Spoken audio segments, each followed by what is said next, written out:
गीता में भगवान श्री कृष्ण ने बर्बादी के इन 3 कारणों पर विशेष बल दिया है। भागवत गीता के बताए गए मनुष्य की बर्बादी के ये 3 कारण आज हर मनुष्य को जानना चाहिए। श्रीमद् भगवत गीता में भगवान श्री कृष्ण ने इंसान की बर्बादी के 3 ही कारण बताए थे।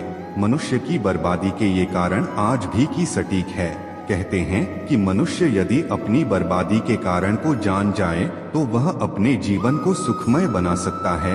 गीता में भगवान श्री कृष्ण ने बर्बादी के इन 3 कारणों पर विशेष बल दिया है। भागवत गीता के बताए गए मनुष्य की बर्बादी के ये 3 कारण आज हर मनुष्य को जानना चाहिए।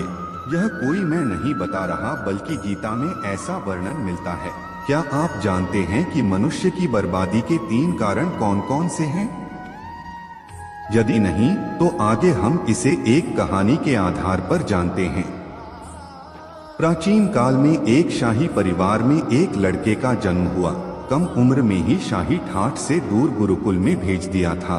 गुरुकुल में यह बालक सबसे होनहार था। उसने वेदों और शास्त्रों का अध्ययन किया।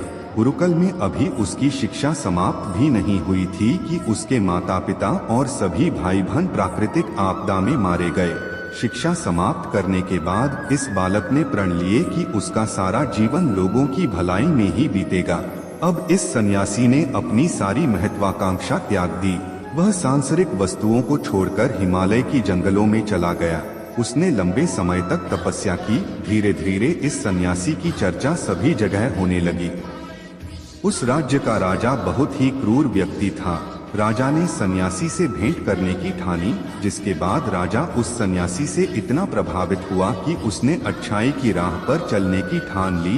राजा मन ही मन सोचने लगा कि अगर ये सन्यासी मुझे चंद मिनटों में ही इतना कुछ बदल सकता है, तो यदि ये मेरे पास रहने लगे तो मेरी जिंदगी ही बदल जाएगी। इसके बाद राजा ने सन्यासी से अपने साथ चलने के आग्रह करने लगा। सन्यासी इसके लिए मान गए और राजा उन्हें साथ लेकर महल में चले गए। वहां राजा ने सन्यासी को शाही कमरे में भोजन करवाया। सन्यासी ने राजा का धन्यवाद किया और जाने की आज्ञा मांगी, जिस पर राज ने कहा, आप हमारे बगीचे में हमेशा के लिए रह सकते हैं। सन्यासी ने राजा के प्रस्ताव को स्वीकार कर लिया। बगीचे में सन्यासी के लिए एक कुटिया बना दी गई। राजा ने भी सन्यासी की खूब सेवा की। कुछ समय बाद अचानक राजा और रानी अपने पड़ोस के राज्य में चले गए। साथ ही एक सेवादार को सन्यासी की सेवा के लिए बोल गए, लेकिन सेवादार बीमार पड़ गया और अगले दिन से आया ही नहीं। ऐसे में सन्यासी को कोई भोजन देने वाला भी नहीं था। कुछ दिनों के बाद जब राजा वापस आए तो सन्यासी ने राजा को बहुत डांटा। राज ने सन्यासी से क्षमा मांगी और फिर सब कुछ ठीक हो गया। फिर कुछ दिन बाद राजा को राज्य से फिर कुछ दिनों के लिए बाहर जान पड़ा। इस बार राजा ने रानी को आदेश दिया कि जब तक वह आते नहीं तब तक राजा को किसी प्रकार की दिक्कत नहीं होनी चाहिए। जिसके बाद रानी हर रोज भोजन पकाकर सन्यासी को भेज देती। अब दिन रानी नहाने के लिए गई और सन्यासी को भोजन देना भूल गई।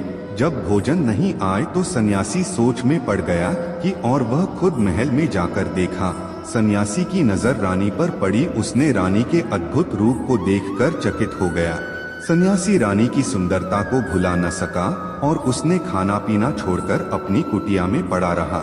राजा जब वापस लौटे तो उसे सन्यासी के हाल का पता लगा। राजा ने जब सन्यासी से ये सब पूछा तो उसने कहा कि मैं रानी की अद्भुत सुंदरता का कायल हो गया हूँ। इस पर राजा ने सन्यासी से कहा कि आप मेरे महल में चलिए, मैं रानी आपको दे दूंगा। कुछ दिनों के बाद रानी ने उस सन्यासी से कहा कि आप क्या थे और क्या हो गए? आज आप वासना के कारण मेरे गुलाम हो गए। यह सुनकर सन्यासी को महसूस हुआ कि वो तो एक सन्यासी है। सन्यासी जोर जोर से चिल्लाने लगे और रानी से कहा, मुझे क्षमा कर दीजिए। इस प्रसंग का सार ये है कि जब इच्छा पूरी नहीं होती है तो क्रोध उत्पन्न होता है, और अगर पूरी हो जाए तो लालच बढ़ता है।